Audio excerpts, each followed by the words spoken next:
If you're struggling with your guillotine, you're not alone. This is a tricky one if you don't know exactly what you're doing. So we're gonna break it down in the most simplest of ways. I'm gonna give you very easy landmarks to hit, very easy and simple to understand do's and don'ts. And once we go through that, not only will you be able to use this, it will become a reliable submission that you can put in your tool belt. So if that sounds good, you're in the right place. Let's dive in.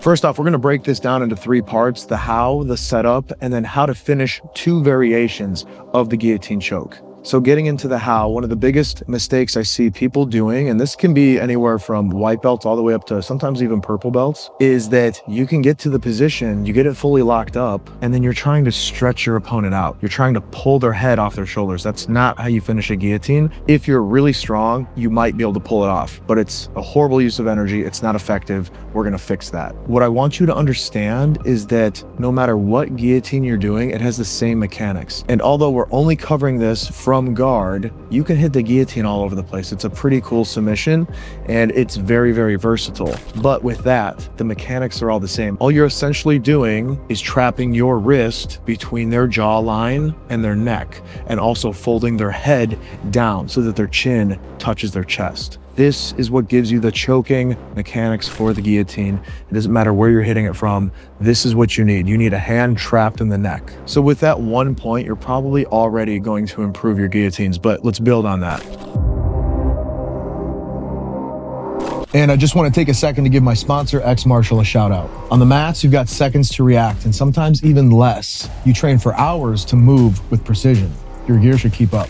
X Martial makes high quality, high performance no-gi gear. The fit is clean and the material durable, breathable, and built for battle. One thing I can't stand about certain no-gi brands is how quickly the material falls apart and how quickly the designs wash away. Literally every single one of my rash guards that I own from X Martial has stood the test of time. I've been training jiu-jitsu for 9 years and I still have rash guards that look brand new. And since we're talking about the designs, they're original, they're unique, they help you look good. If you're gonna go compete and you don't feel you look your best, you think that's helping you in your performance, you wanna go out and feel good about the person that you've built. And no-gi attire definitely helps with that. So if you want to look as good as me and probably even better, get over to xmartial.com and grab yourself some gear. I know you'd be happy you did. Look good, feel sharp, roll hard. Let's get back to the video. Next, let's cover the setup. So as we check the example, I'm laying on my back and my partner moves into guard. Now we're gonna simulate a failed bump sweep. So I sit up, I can't get the bump sweep.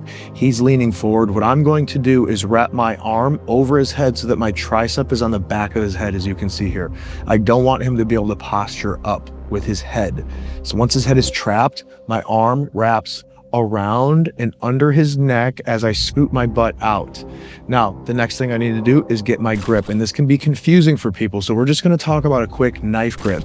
As you can see here, I move myself out of the way so you can see exactly how I'm gripping my hands. This is a nice flat grip, which you're going to need because when you're operating in the guillotine, space is tight. You don't have a lot of free room. So you need to keep your hands as flat as possible, and this knife grip does exactly that.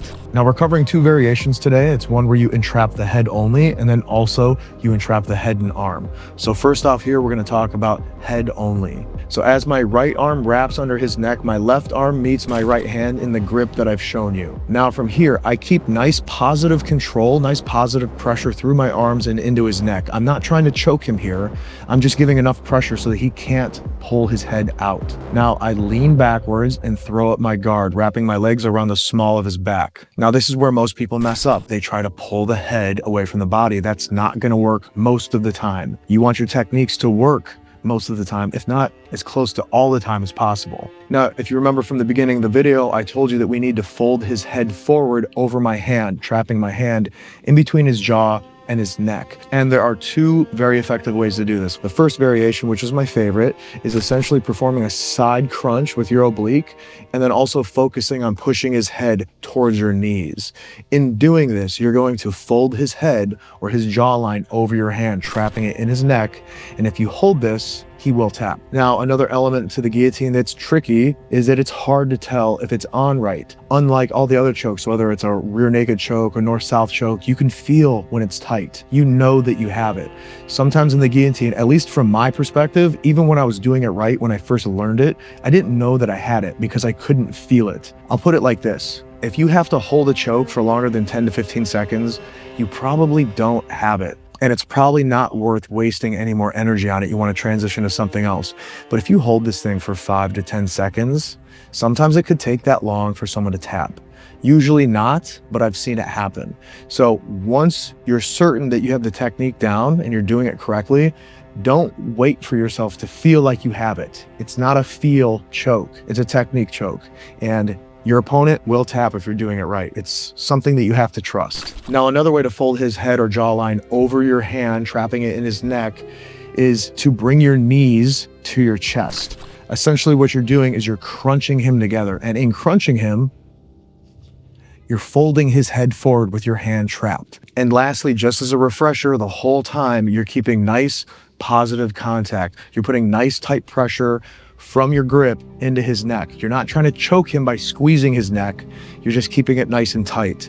You folding his head will do the work. You can't do this choke without keeping that tight pressure on his neck. But keep in mind, like I've said, I can't say it enough. It's not choking pressure, it's positive contact. Utilize that, and I think this will really help you. Now, we talked about the head only. We're gonna talk about version 2, which is the head and arm. So in this example, my right arm slides under his neck just like before, putting my wrist to my forearm area in front of his trachea. Now, my other hand, instead of sliding past his jawline, connecting with my hand for the head only, I'm going to reach for my grip by going through his armpit. So essentially, I'm trapping his arm and his head inside the guillotine. The grip is the same as before. I'm getting my knife grip. Now I need to lean backwards and wrap my guard around his lower back. Now from here, just like the first one, we can do the side crunch, punching his forehead towards his knees to close off his neck with my hand trapped in there. But there's another very cool way to finish this, especially if this is a bigger opponent and you can't wrap your legs all the way around their waist. If sometimes you can just close your legs and get them as close as possible, or if you want to be effective, you can close your guard around his hamstrings as you're seeing here. Now, all I'm going to do once that guard is locked behind his hamstrings is, you probably guessed it, bring my knees to my chest. And essentially what I'm doing is folding his chin to his chest while my hand or my wrist is in his neck. This is all the guillotine is. When you do it right, it's certainly a blood choke. And if you do it extra tight, it's an air choke as well. So if you're somebody that struggles with guillotines, there are a few easy, simple things you need to change, and it becomes very, very usable. And you start to learn the basics of this. There's ways to hit one-handed guillotines. There's ways to hit guillotines from all the other positions. You know, mounted guillotines are really, really fun. So I hope this video helped you guys. If you have other tips on the guillotine that maybe I didn't cover, I know some of you guys are really savvy with these because we've talked, drop them in the comments. I'm always down to see your guys' knowledge, and we're building a community here where we all help each other, and I'd love to see that. So with that, you guys know how we like to end them, sometimes backwards, always forwards. I'll see you in the next one.